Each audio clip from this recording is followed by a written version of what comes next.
کیونکہ بولنا تو ہم نے ہے ہی، وہ تو ہماری فطرت میں کہ ہم نے بولنا ہے، اور صبح سویرے بولنا شروع کر دیں۔ ذکر کا جو وقت ہے، جس وقت ساری کائنات یا زمین آسمان کی ہر چیز ایک طرح سے ذکر میں مصروف ہوتی ہے، چڑیا پرندے ہر چیز چہچہا رہی ہوتی ہے، اور وہ دراصل کیا کر رہے ہوتے ہیں؟ اللہ کی تسبیح ہی کر رہے ہوتے ہیں۔ تو ہم تو اس وقت بھی باز نہیں آتے باتیں کرنے سے، فالتو باتیں، تو باقی دن تو پھر ہے ہی باتوں کا۔ تو ہم سب کو اپنا محاسبہ کرنے کی ضرورت ہے، اور اپنے لیے ایک سوال لکھ کے رکھ سکتے ہیں کہ میں نے آج کتنی بار استغفار کی۔ نبی صلی اللہ علیہ وسلم کتنی بار کیا کرتے تھے؟ جی 70 سے 100 بار کیا کرتے تھے، اور وہ اللہ کے رسول تھے، اور ان کے اگلے پچھلے گناہ سب معاف کر دیے گئے تھے۔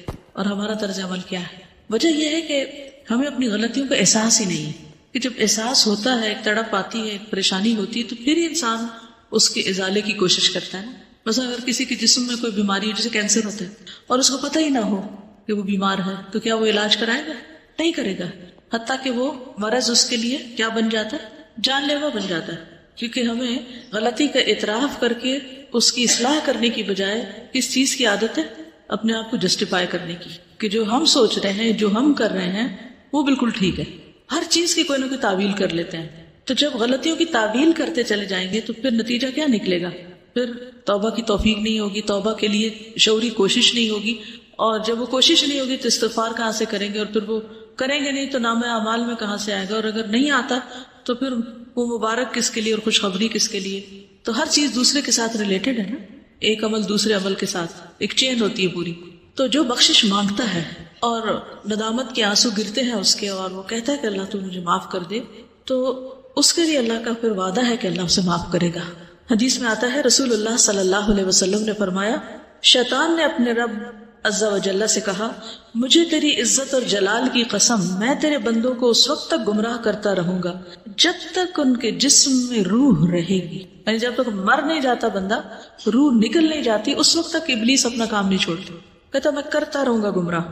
اور اللہ عز و جل نے فرمایا، مجھے اپنی عزت اور جلال کی قسم، جب تک وہ مجھ سے معافی مانگتے رہیں گے میں انہیں معاف کرتا رہوں گا۔ لیکن دیکھیے، ہم تھوڑی سی ہمیں تکلیف ہو جاتی ہے، سر دردی ہو جاتا ہے، بخار ہو جاتا ہے، تو کیا اس میں ہماری ہمت توفیق باقی رہتی ہے کہ ہم پھر بھی استغفار کرتے رہیں یا دعا مانگیں یا کوئی ذکر کریں؟ عموماً کیا ہوتا ہے جب ایسی کیفیت ہوتی ہے؟ ہم سب کچھ بھول جاتے ہیں، لوگوں سے بات کرنا، کچھ پڑھنا، کوئی کام کرنا، ہر چیز ایک بوجھ لگتا ہے، کچھ بھی نہیں کرنا چاہتے پھر آپ۔ بخاری کی روایت میں آتا ہے، اے عائشہ، مجھے تمہارے بارے میں اس طرح کی خبریں ملی ہیں، اگر تم واقعی اس معاملے میں پاک و صاف ہو تو اللہ تمہاری پاکی بیان کر دے گا، لیکن اگر تم نے کسی گناہ کا ارادہ کیا تھا تو اللہ کی مغفرت چاہو، استغفار کرو، اس کے حضور توبہ کرو، کیونکہ بندہ جب اعتراف کر لیتا ہے اور پھر اللہ کی بارگاہ میں استغفار کرتا ہے تو اللہ اس کی توبہ قبول کر لیتا ہے۔ دیکھیے، جب بھی کسی پر کوئی الزام لگتا ہے تو دو میں سے ایک صورتیں ہوتی ہیں، ایک یہ کہ وہ شخص مجرم نہیں ہوتا، اس نے جرم نہیں کیا ہوتا، اور دوسرا یہ کہ اس نے یا کیا ہوتا ہے یا اس کا ارادہ کیا ہوتا ہے، دو میں سے ایک ہی چیز ہے۔ تو اگر کوئی شخص اس پہ کوئی الزام لگا اور اس نے غلط کام کیا ہی نہیں تو اس کو بالکل اطمینان رکھنا چاہیے کہ میں اس معاملے میں بالکل سچا ہوں، اور کسی کی باتوں پر مجھے اوفینڈ نہیں ہونا، مجھے بھڑکنا نہیں، اور مجھے چیخنا چلانا نہیں، اور بدتمیزی کا طوفان برپا نہیں کرنا۔ اللہ کو پتا ہے میں نے غلط کام نہیں کیا، اور حمایت کے لیے اللہ کافی ہے۔ اور دوسرا یہ کہ انسان جب گلٹی کانشیس ہو، اس کو پتا ہو کہ اس نے نیت کی تھی، ارادہ کیا تھا، اور کچھ نہ کچھ اس راہ پہ چل پڑا تھا یا پھر کر گزرا تھا، تو پھر اس صورت میں بھی صفائی دینے کی اور اپنے آپ کو سچا ثابت کرنے کے لیے جھوٹ بولنے کی ضرورت نہیں، اور اگر کوئی ایسا کرے گا تو اس کے لیے معافی کا کوئی دروازہ نہیں پھر، کیونکہ وہ ایک تو غلط کر چکا اور دوسرا اس پہ جھوٹ بول رہا ہے، اور جھوٹ بول کر ایک اور گناہ کر رہا ہے، اور پھر اس جھوٹ کو چھپانے کے لیے شاید ایک اور جھوٹ بولنا پڑے، اس طرح وہ گناہوں کی دلدل میں پھنستا چلا جائے گا۔ تو کبھی بھی کوئی ایسی بات ہو تو سب سے پہلے تو اپنے آپ کا حساب لے، محاسبہ کرے، یہ جو میں نے کیا ہے، جو کہا ہے، اس میں اصل حقیقت کیا ہے، کیونکہ یہ اللہ جانتا تھا، یا بندے کو خود پتا ہوتا ہے کہ وہ کہاں کھڑا ہے۔ تو ان دونوں صورتوں میں کتنی بہترین نبی صلی اللہ علیہ وسلم نے راہ دکھائی ہے، اور اس میں انسان کے لیے اطمینان ہی اطمینان ہے۔ پھر یہ ہے کہ معافی کی امید بھی رکھنی چاہیے، کیونکہ شیطان انسان کے اندر بار بار یہ وسوسہ ڈالتا ہے کہ اللہ تمہیں نہیں معاف کرے گا، اس وسوسے سے بچنا چاہیے، کیونکہ اللہ کا وعدہ ہے وہ معاف کرے گا، تو وہ کیوں نہیں کرے گا؟ وہ ظالم نہیں ہے۔ رسول اللہ صلی اللہ علیہ وسلم نے فرمایا، اللہ تعالیٰ فرماتا ہے، اے ابن آدم، جب تک تو مجھے پکارے گا اور مجھ سے پر امید رہے گا، ہوپ فل رہے گا، میں تجھے بخشتا رہوں گا جو بھی گناہ ہوں گے، اور کوئی پرواہ نہ کروں گا کہ کون سے گناہ ہیں۔ اے ابن آدم، اگر تیرے گناہ آسمان کی بلندیوں تک پہنچ جائیں تو پھر تو مجھ سے بخشش طلب کرے تو میں پرواہ کیے بغیر تجھے بخش دوں گا، ولا ابالی، مجھے پرواہ ہی نہیں، کیونکہ ہمارا کوئی گناہ اللہ تعالیٰ کو نقصان نہیں دیتا۔ بندے عام طور پر جب بندوں کو معاف نہیں کرتے تو کیوں نہیں کرتے؟ کیونکہ بندے بندوں سے ہرٹ ہو جاتے ہیں، یا بندوں کو بندے نقصان پہنچا جاتے ہیں تو وہ معاف نہیں کر پاتے۔ ہمارا کوئی گناہ اللہ تعالیٰ کو اس طریقے پر ہرٹ نہیں کرتا اور نہ اس کو کوئی نقصان ہوتا۔ وہ ایک حدیث قدسی میں آتا ہے نا کہ اگر سارے کے سارے اول و آخر جن و انس سب سے زیادہ فاسق و فاجر شخص کی طرح ہو جائے، اس کے دل کی طرح ہو جائے، تو یہ چیز اللہ کی بادشاہت میں کچھ بھی کمی نہیں کرتی۔ اللہ کو اس کی کوئی پرواہ نہیں، کوئی فکر نہیں، نقصان کچھ نہیں اس کا۔ بندوں کا تو نقصان ہو جاتا ہے نا، اللہ کا کوئی نقصان نہیں ہوتا، تو اس لیے اللہ تعالیٰ کو معاف کرنے میں مشکل بھی کوئی نہیں، ویسے بھی وہ عزیز و مقتدر ہے۔ اے ابن آدم، اگر تو زمین کے برابر گناہ لے کر میرے پاس آئے اور اس حال میں مجھ سے ملے کہ میرے ساتھ شرک نہ کیا ہو تو میں تجھے ان گناہوں کے بقدر بخشش عطا کروں گا۔ پوری زمین بھی ایک بندے کے گناہوں سے بھر جائے تو بھی اللہ تعالیٰ معاف کر دیتا ہے اگر بندہ سچے دل سے توبہ کرنے والا ہو۔ اس میں وہ مثال بھی آپ یاد رکھیے 99 قتل کرنے والے کی، 99 بندوں کے قاتل کی، اللہ تعالیٰ نے اس کو بھی معاف کر دیا، حالانکہ ابھی وہ اس راہ پہ چلا ہی تھا۔ عربی کے الفاظ بڑے خوبصورت ہیں کہ جس کا مفہوم کچھ اس طرح بنتا ہے، اگر تو آسمان بھر گناہ لائے تو اسی مقدار سے میں تمہارے پاس بخشش لاؤں گا، اور زمین بھر اگر تو گناہ لائے تو زمین بھر بخشش سے تیری طرف آؤں گا۔ لیکن اصل چیز کیا ہے؟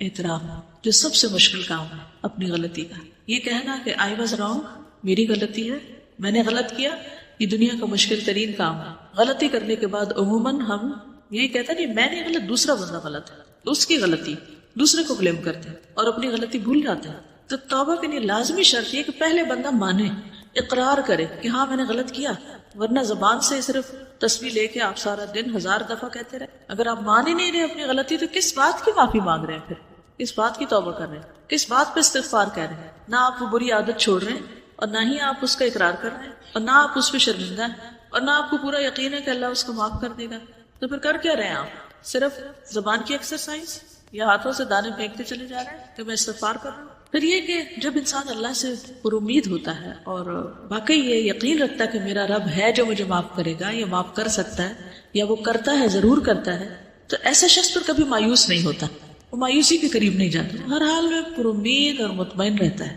ابو ہریرہ کہتے ہیں میں نے نبی صلی اللہ علیہ وسلم کو فرماتے ہوئے سنا، ایک بندے نے بہت گناہ کیے اور کہا ہے میرے رب میں تیرا ہی گناہ گار بندہ ہوں، تو مجھے بخش دے، یعنی میں ہی تیرا گناہ گار بندہ ہوں تو مجھے معاف کر دے۔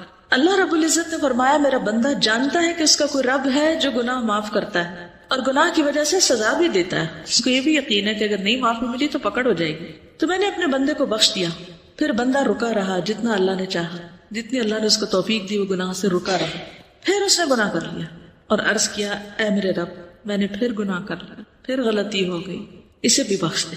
اللہ تعالیٰ نے فرمایا میرا بندہ جانتا ہے کہ اس کا کوئی رب ہے جو گناہ معاف کرتا ہے اور اس کے بدلے میں سزا بھی دیتا ہے، میں نے اپنے بندے کو بخش دیا۔ پھر جب تک اللہ نے چاہا بندہ گناہ سے رکا رہا، پھر اس نے گناہ کر لیا اور اللہ کے حضور عرض کیا اے میرے رب میں نے پھر گناہ کر لیا، تو مجھے بخش دے۔ اللہ تعالیٰ فرماتا ہے میرا بندہ جانتا ہے اس کا ایک رب ہے جو گناہ معاف کرتا ہے اور اس کی سزا بھی دیتا ہے، تو میں نے اپنے بندے کو 3 مرتبہ بخش دیا، بس اب جو چاہے عمل کرے۔ اس کا یہ مطلب نہیں جو چاہے گناہ کرے تو اب آئندہ کے لیے بھی اس کی بخشش ہوگی، مطلب یہ کہ جب بھی اس سے گناہ ہو وہ دیر نہ کرے۔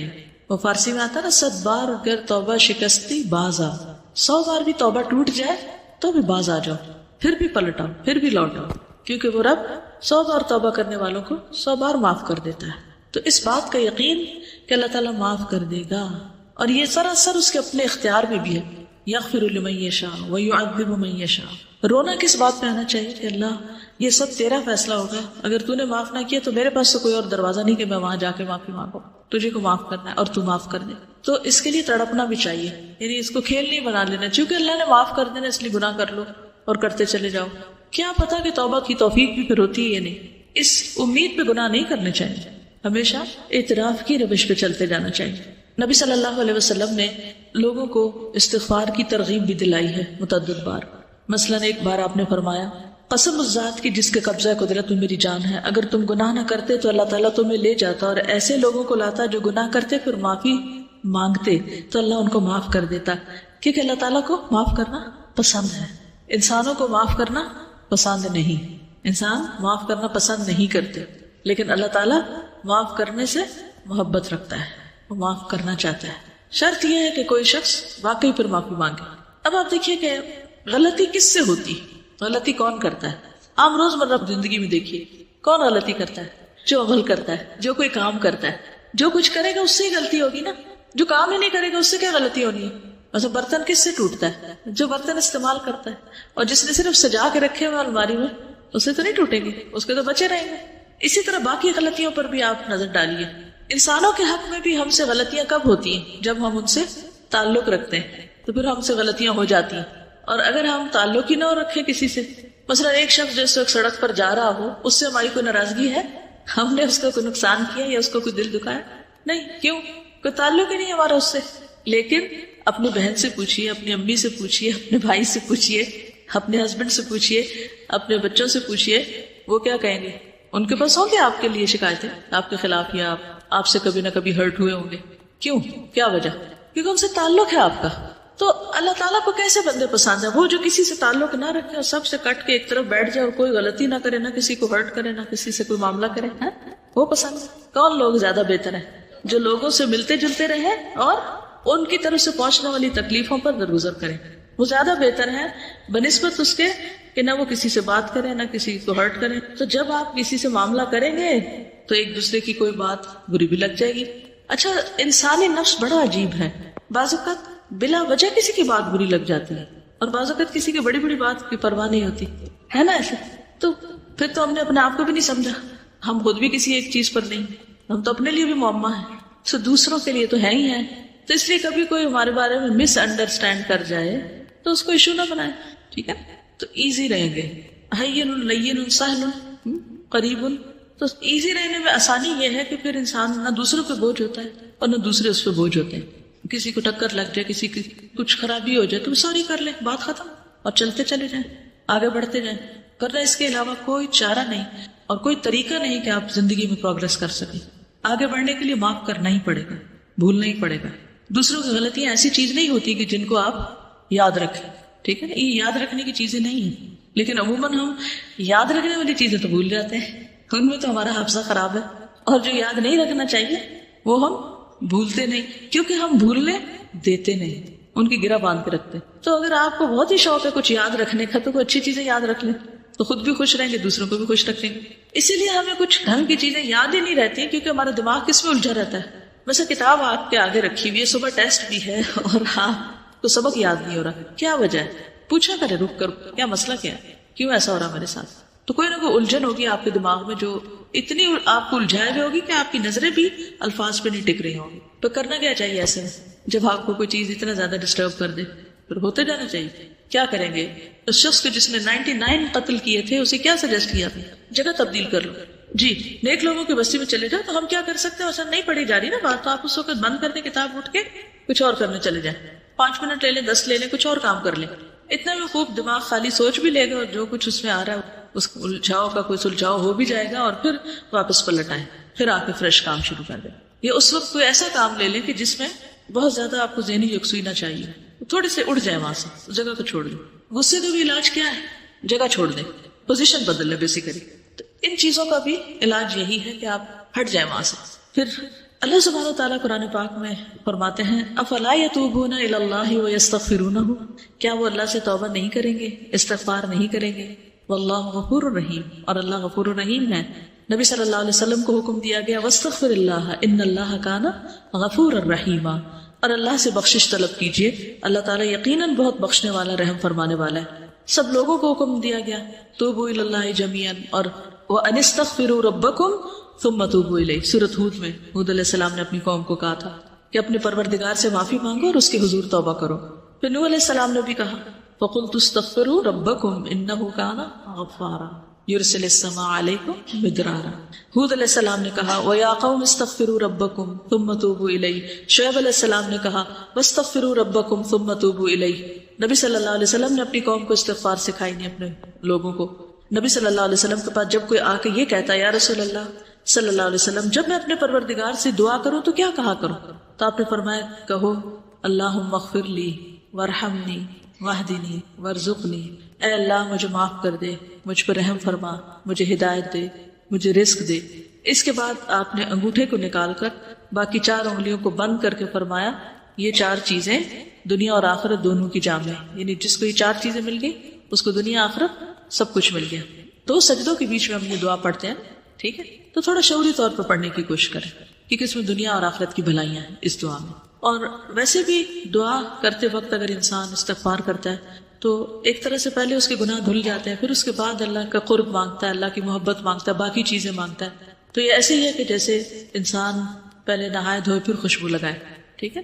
نبی صلی اللہ علیہ وسلم اسلام قبول کرنے والے کو سب سے پہلے استغفار سکھاتے تھے۔ یہ صحیح مسلم کی روایت ہے، کان رسول اللہ صلی اللہ علیہ وسلم یعلم من اسلم یقول اللہم اغفر لی وارحمنی واہدنی وارزقنی، ٹھیک ہے؟ جب کوئی مسلمان ہوتا تو آپ اس کو یہ کلمات سکھاتے کہ یہ مانگو۔ پھر ایمان والوں کی صفت بھی یہی ہے، وبالاسحار هم یستغفرون والمستغفرین بالاسحار، سورۃ آل عمران میں آتا ہے۔ خاص طور پر عورتوں کو استغفار کا حکم دیا گیا، حدیث یاد ہے کسی کو؟ اور کیوں دیا گیا؟ صحیح مسلم کی روایت ہے، رسول اللہ صلی اللہ علیہ وسلم نے فرمایا اے عورتوں کے گروہ صدقہ کرتی رہا کرو اور کثرت سے استغفار کرتی رہا کرو۔ یعنی ہم خواتین کو اور بھی زیادہ استغفار کی ضرورت ہے، کیونکہ میں نے دوزخ والوں میں زیادہ تر عورتوں کو دیکھا ہے۔ ان عورتوں میں سے ایک عقل مند عورت نے عرض کیا کہ ہمارے کثرت سے دوزخ میں جانے کی وجہ کیا ہے؟ ان سے سوال کیا، آپ نے فرمایا تم لعنت کثرت سے کرتی، یعنی لعن تان، دوسروں کو بلیم کرنا، دوسروں کو برا بلا کہنا، اور اپنے خاوند کی ناشکری کرتے ہیں۔ ناشکری بھی نا ایک عادت ہوتی ہے، کسی حال پہ راضی نہ ہونا، کسی کا احسان نہ ماننا۔ پھر اسی طرح یہ ہے کہ ہمیں صرف اپنے لیے نہیں دوسروں کے لیے بھی استغفار کرنی چاہیے، وہ بھی ہم نماز میں کرتے ہیں، اسے بھی تھوڑا سا شعور کے ساتھ کیجیے۔ کیا کہتے ہیں؟ ربنا اغفر لی ولوالدی وللمؤمنین یوم یقوم الحساب، ٹھیک ہے؟ خصوصاً جب کوئی فوت ہو جائے تو اس کی بخشش کی دعا کرنی چاہیے۔ نجاشی جب فوت ہو گیا تھا تو نبی صلی اللہ علیہ وسلم نے صحابہ سے کہا تھا کہ استغفروا لاخیکم، اپنے بھائی کے لیے استغفار کرو، یعنی اس کی مغفرت کی دعا کرو۔ حسن بصری کہتے ہیں کثرت سے استغفار کرو، اپنے گھروں میں، اپنے دسترخوانوں پر، اپنے راستوں میں، بازاروں میں، مجلسوں میں، جہاں بھی تم ہو، تمہیں نہیں معلوم کہ کہاں بخشش نازل ہو جائے، کہاں اللہ تعالیٰ بخش دے۔ کیونکہ حدیث ہے نا توبہ، یعنی خوشخبری کس کے لیے؟ لمن وجد فی صحیفتی استغفارا کثیرا، جس کے صحیفے میں، جس کے اعمال نامے میں کثرت سے استغفار ہو۔ تو پھر ہر موقع پہ، ہر مجلس میں، ہر جگہ انسان کرتا رہے، اور پھر برائی کرتے ہی ساتھ ہی کر لے، لیکن صرف برائی کرتے ہی نہیں، نیکی کے بعد بھی، نیکی کا کام کر کے بھی۔ کیوں؟ وہ کیوں؟ جیسے نماز کے بعد ہم سلام پھیرتے ہیں نا، تو سب سے پہلے کیا کرتے ہیں؟ اللہ اکبر، استغفر اللہ، واہ۔ کیوں؟ آپ نماز کے اندر بھی غلطیاں ہوتی ہیں، نماز کا حق ہی ادا نہیں کرتے، اور شابش، نیک کام کرتے ہوئے ہو سکتا ہے نیت میں کوئی خرابی ہوگی، اور تکبر سے بھی بچتا ہے انسان کہ ہم اس کا حق ادا نہیں کر پائے، یا اللہ تو معاف کر دے، ہمیں جو کرنا چاہیے وہ ہم نے نہیں کیا۔ اس سے ایروگنس نہیں آئے گی کہ ہم نے بہت کچھ کر لیا، جو کرنا چاہیے تھا وہ کر نہیں پائے۔ ما عبدناک حق عبادتک، فرشتے کہیں گے نا، اور حقیقت بھی یہی ہے نا، ہم میں سے کون سیٹسفائیڈ ہے اپنے کاموں سے کہ میں تو بہت اچھے کر رہا ہوں؟ یہ دھڑکا لگا رہتا ہے کہ کل جب کھلے گا اعمال نامہ تو پتہ نہیں کون سا کام کس کوالٹی کا نکلے گا اس میں سے۔ اول تو نیکیاں کرتے ہی کام ہے، جو کر لیتے ہیں ان کو خراب بہت زیادہ کر دیتے ہیں، مختلف چیزوں سے ان کو ستیہ ناش بھی کرتے ہیں یا ان کی شکل بگاڑ دیتے ہیں۔ تھوڑا سا کام کر لیتے ہیں تو بس چین نہیں پاتے جب تک لوگوں کو بتا نہ بیٹھے کہ یہ میں نے کیا تھا۔ یہ جیسے ابھی بات ہوئی تھی نا کہ اگر کوئی بات کر رہا ہو تو میں تو پہلے سے ہی کرتا ہوں، مجھے تو پہلے ہی پتا ہے، یہ تو میں پہلے سے جانتا ہی، یہ تو مجھے آتی ہے، یہ میں نے تو کیا تھا۔ عموماً کیا جملے ہوتے ہیں؟ کیا اللہ تعالیٰ نہیں دیکھ رہا اس وقت کہ ہمیں اصل شوق کس بات کا ہے، اصل شوق کس چیز کا ہے، اور کیا محرک ہے، کس جذبے سے لگے ہوئے ہیں؟ تو اس لیے اس پہ بھی بہت راضی ہو جانے کی ضرورت نہیں۔ کوئی بھی چاہے صدقہ خیرات کرے، کچھ بھی کام کرے، کوئی بھی، تو ڈرتے ہوئے، والذین یؤتون ما آتوا وقلوبهم وجلۃ، تو اہل ایمان تو وہ ہوتے ہیں کہ جو کرتے ہیں اور ان کے دل ڈر رہے ہوتے ہیں، نیکی کرتے ہوئے ڈر رہے ہوتے ہیں کہ پتہ نہیں کس کوالٹی کی ہے یہ۔ سال میں سب سے زیادہ بخشش کب ہوتی؟ رمضان کے علاوہ یوم عرفہ، عرفہ کے دن سب سے زیادہ لوگوں کی معافی ہوتی ہے، اور شیطان اپنے سر میں مٹی ڈالتا ہے، روتا ہے، چیختا ہے، چلاتا ہے۔ آپ کو پتہ ہے کہ عرفات سے واپس آنے کے بعد کیا کرنے کو کہا گیا؟ آیت پڑھیں، ثم افیدوا واستغفر اللہ۔ اس وقت بھی کیا کرو جب عرفات سے لوٹ رہے ہو، تو یہ نہ کہو بس اب تو سب معاف ہو گیا، میں آرام کی نیند سو جا کے۔ پھر بھی واپسی پہ ذکر کیا ہونا چاہیے؟ اس وقت بھی کیا کہتے رہو، کیونکہ یہ بہت بڑی مشکل ہے کہ نیکی کرتے ہی ساتھ ہی شیطان اندر آ جاتا ہے اور وہ انسان کو نا بھلا دیتا ہے، تم نے تو کارنامہ کر لیا، تم نے تو بہت بڑا تیر مارا، اور پھر اتنی کہانیاں سناتے ہیں، یوں ہم نے عرفات میں کیا، ایسے ہم نے کیا، ایسے کہا ثم افیضوا من حیث افاض الناس واستغفر اللہ ان اللہ غفور رحیم.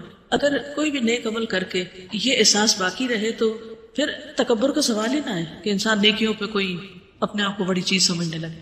ابراہیم علیہ السلام نے بھی دعا مانگی تھی اپنے لیے، والذی اطمع ان یغفر لی خطیئتی یوم الدین، مجھے امید ہے کہ وہ میری خطائیں معاف کر دے گا قیامت کے دن. حالانکہ وہ ابو الانبیاء ہیں، خلیل اللہ ہیں. موسیٰ علیہ السلام نے کیا کہا؟ قال رب انی ظلمت نفسی فاغفر لی فغفر له. یونس علیہ السلام نے لا الہ الا انت سبحانک انی کنت من الظالمین. داؤد علیہ السلام نے کیا کیا؟ وظن داؤد انما فتناہ فاستغفر ربہ وخر راکعا واناب. اللہ کے جتنے بھی نیک بندے ہیں اور بڑے بڑے نیک کام کرنے والے ہیں، ان سے کہیں کوئی بھول چوک ہوئی تو فوراً پلٹے اللہ کی طرف، اور اللہ نے ان کو معاف کر دیا. خود آدم علیہ السلام نے کیا کہا تھا؟ ربنا ظلمنا انفسنا وان لم تغفر لنا وترحمنا لنکونن من الخاسرین. نبی صلی اللہ علیہ وسلم کی زندگی میں تو خیر کثرت سے ایسی دعائیں ملتی ہیں. آج جب میں آ رہی تھی میں دل چاہ رہا تھا کہ کلاس میں جتنی بھی آپ کی مثلاً اس کتاب میں دعائیں ہیں قرآنی یا مصنون، سب کو اگر آپ مارک کر لیں کہ کتنی کثرت سے استغفار کا یا رب اغفر لی کا یا اغفر لنا کا یا فاغفر لی کا لفظ آیا ہے، تو اگر ان کو جمع کریں تو حیرت ہوتی ہے کہ اتنی زیادہ دعاؤں میں بس معافی ہی مانگی گئی ہے. کیونکہ انسان کی اگر معافی ہو جائے تو باقی سب چیزیں تو خود ہی ٹھیک ہو جائیں گی.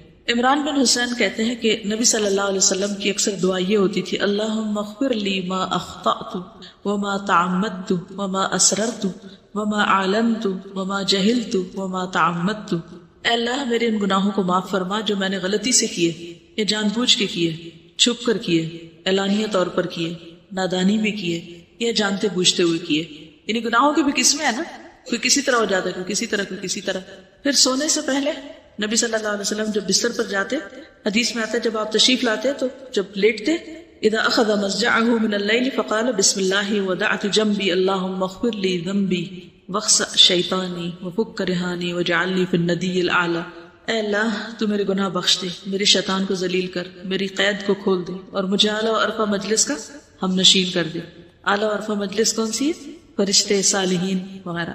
پھر اسی طرح رات میں کسی بھی وقت آپ کی آنکھ کھلتی تو اس وقت بھی دعا کرتے. پھر جب تہجد پڑھتے تو سجدے میں پڑھتے رب اغفر لی ما اسررت وما اعلنت، اللہ میرے پوشیدہ اور ظاہر تمام گناہ معاف کر دے. بیت الخلاء سے واپس باہر آنے پر غفرانک، مسجد سے نکلنے پر. اب آپ دیکھیے کہ مسجد سے نکلنے پر انسان کیا سوچتا ہے، نیک کام کر کے نکلا ہوں، لیکن آپ کی دعا کیا تھی؟ بسم اللہ والصلاۃ والسلام علی رسول اللہ رب اغفر لی وافتح لی ابواب رحمت. جب نکلتے تھے تو ساتھ ہی بھی پڑھتے. پھر اسی طرح نماز کی جو استفتاح کی دعائیں ہیں ان میں سے بھی ایک دعا ایسی ہے جس میں استغفار آتا ہے. رکوع سجدے میں تو خیر ہے ہی، آتی ہے کسی کو رکوع سجدے کی دعا؟ کیا ہے؟ سبحانک اللہم ربنا وبحمدک اللہم اغفر لی. ٹھیک ہے، آپ سجدے میں یہ دعا بھی پڑھتے تھے، اللہم اغفر لی ذنبی کلہ دقہ وجلہ واولہ وآخرہ وعلانیتہ وسرہ. پھر دو سجدوں کے بیچ میں ایک تھا نا اللہم اغفر لی ورحمنی، دوسری یہ بھی تھی رب اغفر لی.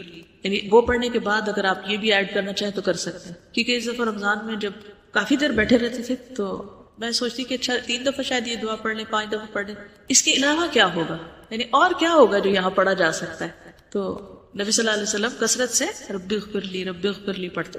پھر اسی طرح تشہد میں پھر سلام پھیرنے کے بعد بھی حضرت علی کہتے ہیں کہ رسول اللہ صلی اللہ علیہ وسلم جب نماز سے سلام پھیرتے تو فرماتے اللہم اغفر لی ما قدمت وما اخرت وما اسررت وما اعلنت وما اسرفت وما انت اعلم به منی انت المقدم وانت المؤخر لا الہ الا انت. پھر اسی طرح دن میں چلتے پھرتے کثرت سے آپ استغفار کرتے تھے، 70 سے 100 بار استغفار کرتے. ایک مجلس میں صحابہ کہتے ہیں ہم گنتے تھے تو آپ یعنی 70 بار استغفار کر لیتے تھے ایک مجلس میں. اگر 70 دفعہ استغفار کریں تو باقی باتیں کتنی ہوں گی، اور ہماری مجلس میں کتنی دفعہ استغفار ہوتا ہے. آخر میں بھی کر لیں تو بڑی خوش قسمتی کی یاد رہے کہ اختتام مجلس ہی کی دعا پڑھ لیں. مجلس سے آپ کیا مراد لیتے ہیں؟ جیسے یہ درس کلاس ہے یا کچھ اور؟ مثلا کون سی مجلس؟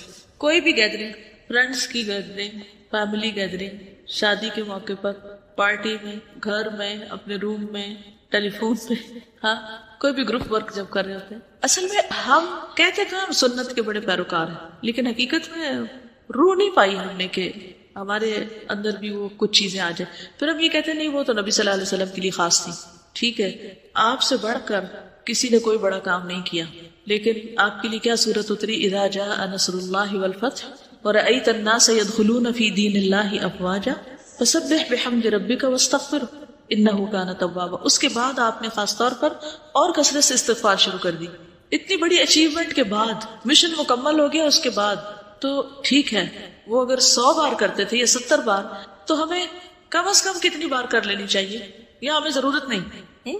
اصل بات یہ کہ اگر ہمارا شعور زندہ ہو نا، کہ جب ہم کوئی بات کر رہے ہوتے ہیں، کوئی کام کر رہے ہوتے ہیں، تو اس کے بیچ میں ہی ہمیں اگر احساس ہونے لگے کہ کچھ ٹھیک نہیں ہوا، تو آپ دیکھیں کہ یہ جو ڈپریشن کے فٹس پڑتے ہیں نا، اور یہ دل گھبرانے کے اور یہ پریشانی کے اور کہ وہ لو ہو رہا ہے سب، تو وہ شروع ہونے ہی لگے تو پکڑ لے اپنے آپ کو. اب لیٹ نہ جایا کرے اس کے آگے کہ ہاں چڑھائی کر دو مجھ پر بے بسی یا اداسی کا فٹ یا غم کا یا غصے کا یا کسی چیز کا، اسے کنٹرول نہ کرنے دیا کرے اپنے آپ کو. اسی وقت ہوشیار ہو جایا کرے. اور ہوشیاری کے لیے کیا؟ جگہ تبدیل کر دے، ہٹ جائے وہاں سے، اور پھر اس کے بعد فوراً استغفار شروع کر دی، تسبیح شروع کر دی، کوئی اچھا کام شروع کر دیا. اور پھر آپ دیکھیں گے کہ وہ جو آیا تھا نا شیطان اپنی فوجوں کے ساتھ، تو آپ نے اس کو ہرا دیا، ناکام کر کے واپس بھیج دیا. آپ کو پتا ہے نا جب کوئی شخص دین کی طرف آتا ہے تو پھر شیطان اکیلا نہیں، وہ جب ہار جاتا ہے نا، تھک جاتا ہے، تو پھر فوجیں لے کے آ جاتا ہے.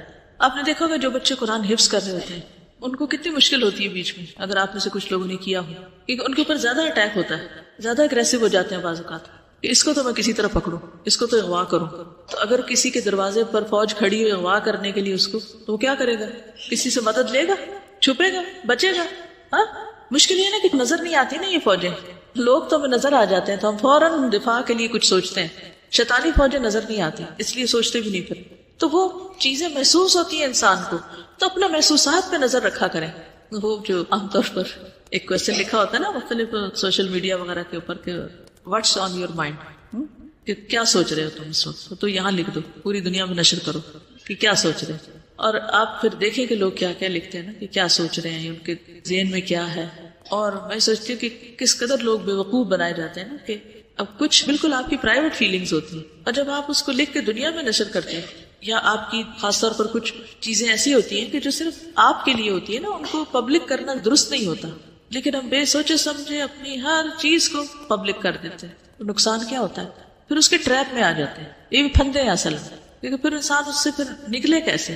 تو جتنے پھندے زیادہ ہوتے ہیں اتنا نکلنا مشکل ہو جاتا ہے ان سے.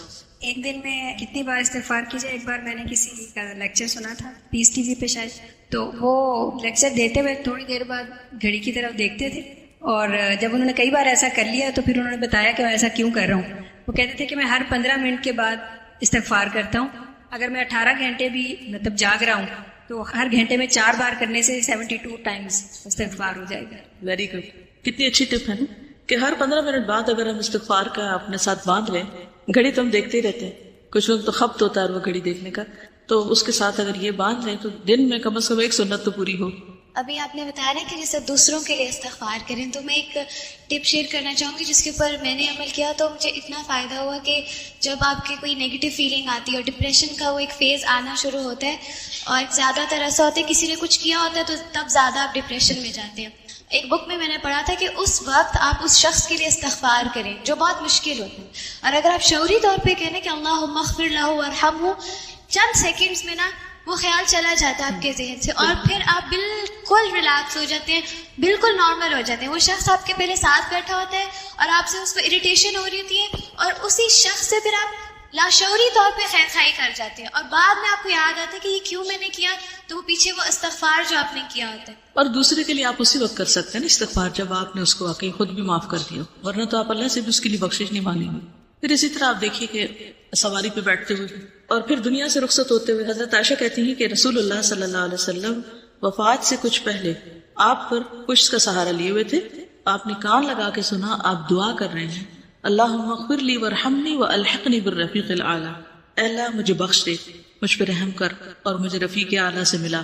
استغفار کے فائدے بھی قرآن و سنت سے ہمیں پتہ چلتے ہیں. سب سے پہلے تو ایک انسان کا دل صاف ہوتا ہے، اس کے اندر سے بری فیلنگ، برے وسوسے اور یہ چیزیں. ابن قیم کہتے ہیں کہ سینے کی گھٹن کے اسباب میں سب سے بڑا سبب اللہ سے اعراض کرنا ہے، دل کو اللہ کے سوا کسی اور کے ساتھ جوڑنا اور اللہ کے ذکر سے غفلت کرنا ہے. اور ہمیشہ دل سے سچا استغفار نکلنا جو ہے وہ دل کو تندرستی اور سلامتی کی طرف لوٹا دیتا ہے، یعنی گھٹن اور تنگی اس کی دور کر دیتا ہے. پھر یہ جسم کے اعضاء کا کفارہ بھی ہے. مختلف اعضاء سے جو غلطیاں ہوتی ہیں 360 جوڑوں پر جو صدقہ واجب ہوتا ہے ان میں سے ایک استغفار بھی ہے. بیماریوں کا علاج بھی ہے. قتادہ کہتے ہیں کہ یہ قرآن تمہیں بیماری اور علاج بتاتا ہے. گناہ تمہاری بیماری ہے اور استغفار ان کا علاج ہے. اب یہ بات جو ہے کہ گناہ بیماری ہے اور استغفار علاج ہے، اس کے پیچھے کیا ریزن ہے؟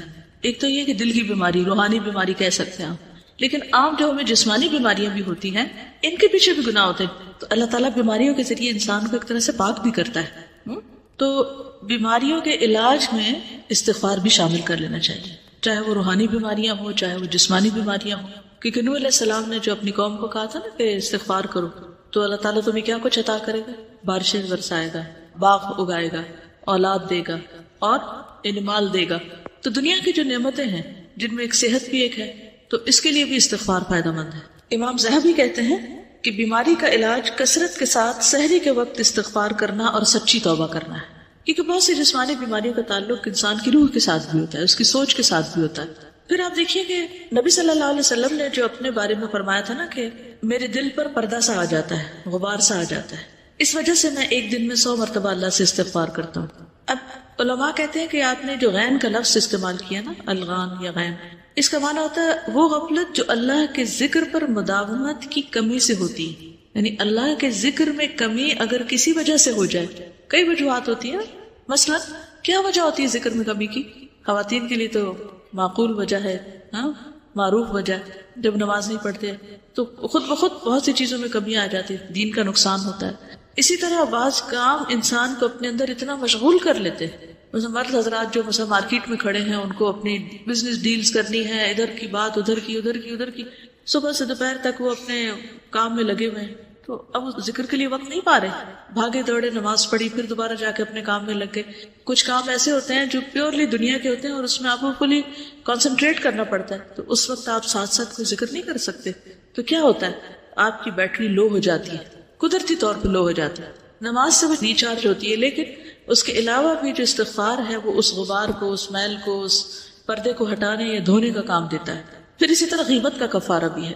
بعض علماء کہتے ہیں کہ غیبت سے توبہ یہ ہے کہ آپ جس کی غیبت کریں اس کے حق میں بخشش کی دعا کریں. یعنی جس کی غیبت ہو گئی، اور کس کی غیبت ہوتی ہے؟ جس سے کوئی ناراضگی ہے، اس کے ساتھ کوئی گڑبڑ ہوئی، تو اس کے لیے استغفار کریں. تو جب اس کے لیے آپ کریں گے تو پھر اس سے ناراضگی بھی کم ہوگی اور تعلقات بھی ٹھیک ہو جائیں گے، اور آئندہ پھر غیبت کی ضرورت بھی نہیں پیش آئے گی. تو وہ اصلاح قلوب بھی کرتی ہے اور اصلاح احوال کا ذریعہ بھی بنتی ہے پھر استغفار. پھر یہ کہ عذاب ٹل جاتا ہے انسان سے. سورۃ الانفال میں آتا ہے وَمَا كَانَ اللَّهُ مُعَذِّبَهُمْ وَهُمْ يَسْتَغْفِرُونَ، اور اللہ ایسے لوگوں کو عذاب دینے والا نہیں جو استغفار کرتے ہیں. حدیث میں آتا ہے انسان جب تک اللہ تعالیٰ سے استغفار کرتا ہے اس وقت تک اللہ تعالیٰ کے عذاب سے محفوظ رہتا ہے، اللہ کے عذاب سے محفوظ رہتا ہے. حسن بصری کہتے ہیں اگر تم رات کے قیام اور دن کو روزہ رکھنے پر قدرت نہیں رکھتے، یعنی نہ تم صبح اٹھ پاتے اور نہ روزہ رکھتے ہو، تو جان لو کہ تم محروم ہو. خطاؤں اور گناہوں نے تمہارا دل جکڑ رکھا ہے، اس لیے تمہیں نیکی کی توفیق نہیں ہو رہی. خطاؤں اور گناہوں نے تمہارا دل جکڑ رکھا ہے، تو اس جکڑن کو نکالنا چاہیے. پھر استغفار رحمت کا ذریعہ ہے. قرآن پاک میں آتا ہے لولا تستغفرون اللہ لعلکم ترحمون، تم اللہ سے بخشش کیوں نہیں مانگتے تاکہ تم پہ رحم کیا جائے. یعنی اللہ کی رحمت پھر آئے گی جب تم استغفار کرو گے. اور پھر کبیرہ صغیرہ سب گناہوں کے لیے، اور خصوصاً والدین کے حق میں جب بندہ استغفار کرتا ہے تو ان کے مرنے کے بعد ان کے درجات بھی بلند ہوتے ہیں. ایک اور حدیث میں آتا ہے جو آدمی یہ پسند کرتا ہے کہ اس کا نامہ اعمال اسے خوش کر دے، یعنی اپنی کتاب دیکھ کے خوش ہو جائے، تو وہ کثرت سے استغفار کرے. پہلے حدیث میں تو مبارک کی بات ہے اور اس میں خوش ہونے کی بات ہے. حسن بصری نے ایک بوجھ اٹھانے والے کو اجرت پہ رکھا تو سارا راستہ اس کو یہی کہتے ہوئے سنا الحمدللہ استغفر اللہ.